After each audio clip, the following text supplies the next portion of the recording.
Você que está aí me assistindo já deve ter ouvido falar do sinal WOW, que na década de 70 fez muitos cientistas acreditarem que a Terra havia recebido sinais de uma civilização alienígena. Desde 70 para cá, 77 mais precisamente falando, os cientistas têm estudado esse sinal e até hoje a gente especula algumas coisas, mas não tem uma resposta clara sobre a origem dele. Mas uma coisa que me deixa intrigado ainda mais é que teve um outro sinal que aconteceu há 100 anos atrás, em 1924, que é pouco comentado. Cientistas estavam tentando manter contato via rádio com Marte, porque não se sabia se Marte era habitado ou não. Então miraram os radiotelescópios na direção de Marte, tentando encontrar algum sinal de vida alienígena. Marte, este planeta aqui, captado por um telescópio, bem legal para quem não viu Marte no telescópio, está aqui uma amostra. Essa aqui foi quando Marte estava em oposição com a Terra, né? Quando ele estava mais perto da Terra, em 2016. Pois bem, cientistas miraram seus instrumentos em direção de Marte em 1924 e sabe o que aconteceu? Eles receberam um sinal que até hoje não tem uma explicação. E é sobre essa história que eu vou conversar com vocês hoje. Como vocês sabem, a busca por vida fora da Terra é uma das coisas que movem a ciência, principalmente a astronomia. Tem instrumentos sendo feitos com esse intuito. A gente manda sondas para o espaço com esse intuito. E um dos empreendimentos mais famosos que tentam buscar vida fora da Terra é o pessoal do Instituto SET, que tem várias antenas de rádio miradas para o céu tentando captar sinais de rádio provenientes das estrelas. Quem sabe a gente encontra ali alguma tecnoassinatura feita por um alienígena que tem uma civilização avançada. Mas bem antes do SET existir, tinha esse cara aqui, que era um astrônomo chamado David Todd. Ele era um astrônomo americano e ele tinha como uma das suas metas de vida tentar contato com civilizações alienígenas que poderiam estar vivendo em Marte. Tem até esse jornal aqui, que foi publicado bem no início dos anos 1900, que mostra aqui as intenções dele. Aqui não é um jornal da época que ele tentou fazer contato, mas é bem antes, 20 anos antes, quando ele dizia que ele já tinha essa intenção de tentar provar que Marte era habitado por civilizações modernas. Então, em 1924, uma época que Marte está em oposição com a Terra, que na órbita de Marte tem momentos que ela fica mais longe e mais próxima da Terra. Aqui essa bolinha azul é a Terra. Essa bolinha laranja aqui é Vênus e Marte está aqui. Vocês vão ver que tem um momento que a órbita da Terra e de Marte convergem, ficam bem perto. Aqui, ó, nesse momento aqui eles estão bem perto e eles vão se afastando. Isso vai acontecendo de tempos em tempos. Nessa época, aqui em 1924, Marte está a 55 milhões de quilômetros da Terra. Então ele ia estar bem perto, o que iria facilitar algum tipo de contato via rádio com supostos seres marcianos que poderiam estar vivendo lá.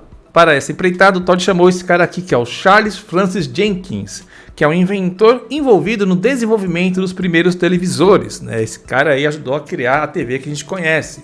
Então ele chamou esse cara por conta da sua expertise para ajudar ali nessa tentativa de fazer contato com Marte. A função do Jenkins era operar um rádio e usar uma invenção própria para imprimir as ondas de rádio captadas no papel.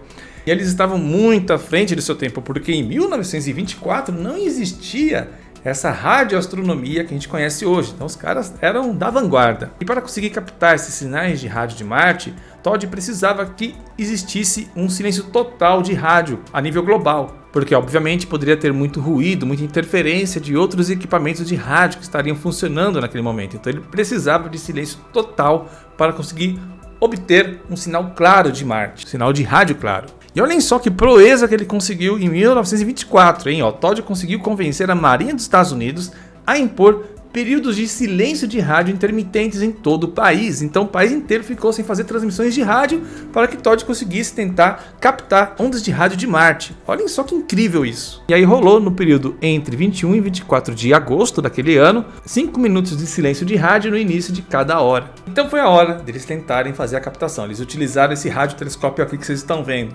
E aí durante esses 3 dias eles captaram um sinal. Eles pegaram um sinal que era muito estranho, que não tinha nenhum parâmetro da Terra para conseguir explicá-lo. E uma coisa bem curiosa que aconteceu na época é que as formas de onda de rádio impressas no papel se assemelhavam a um rosto desenhado grosseiramente, gerando aí um grande interesse de público, porque isso foi impresso pela imprensa local, do país inteiro na verdade, e as pessoas conseguiram ver um desenho de um rosto rudimentar nessas linhas de rádio Eu confesso para vocês que eu não consigo ver esse rosto. Se vocês conseguirem, se inscrevam aí nos comentários. Mas muitas pessoas conseguiram ver. Eu não consegui outras imagens desses desenhos, né, dos sinais de rádio no papel.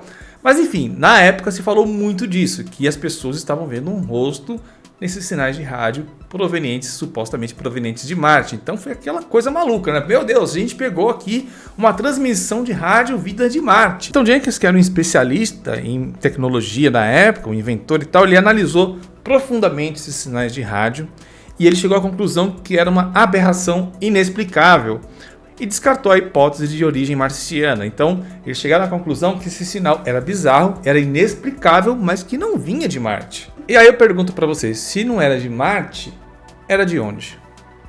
Até hoje a gente não sabe. Não sabe o que foi que eles captaram naquela época. Acho que não, porque não havia transmissão de rádio por conta daquele pedido que o Todd fez, né, de que não tivesse sinais de rádio sendo transmitidos no momento do experimento. Então não se tinha também celulares por aí que a gente tem hoje em dia, então tinha pouca coisa que poderia interferir. E tinha um Jenkins lá que era um especialista, que estava ali para ajudar em todo o processo na parte de tecnologia. E ele estudou muitos sinais e ele não conseguiu achar nada.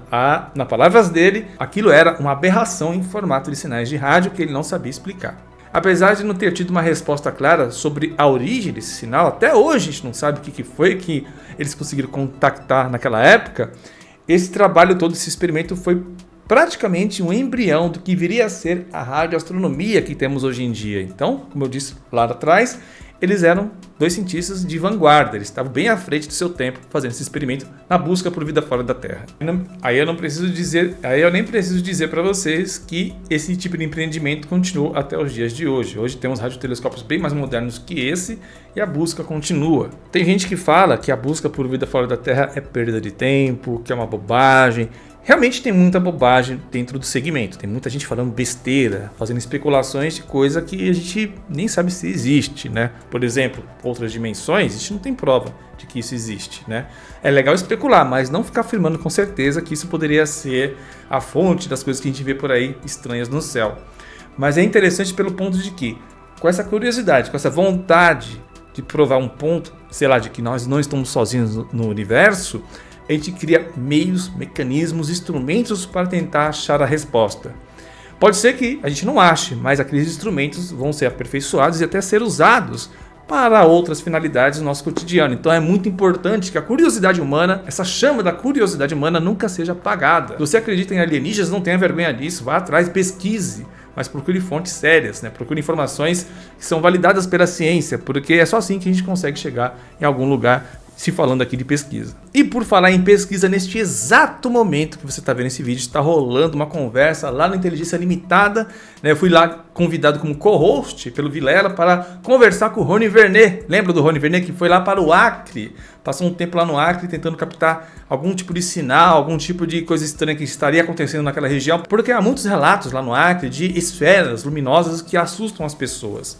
E o Rony Vernet, ele foi lá e criou uma verdadeira estação com equipamento de primeira linha ali para tentar captar algumas coisas, e ele levou esse material lá no Vilela. A gente conversou sobre isso, sobre as descobertas, como foi a experiência dele, e ele levou tudo que ele descobriu lá pro Vilela. Então a gente vai conversar sobre tudo que ele descobriu, né, as conclusões que ele chegou. Você que está acompanhando toda essa novela da aventura dele lá no Acre, você que está curioso ou curiosa para saber o que foi que ele descobriu lá, clica no vídeo que eu vou deixar aqui na tela, ou então no link que eu deixei aqui embaixo na descrição, que está rolando agora lá, nosso bate-papo com o Rony Vernet sobre tudo que ele descobriu lá no Acre. A conversa está bem bacana, então vai lá, aproveita lá e deixa um comentário falando que veio do Schwarza, beleza? Então é isso, eu ficando por aqui com mais esse vídeo. Um grande abraço para vocês e hasta!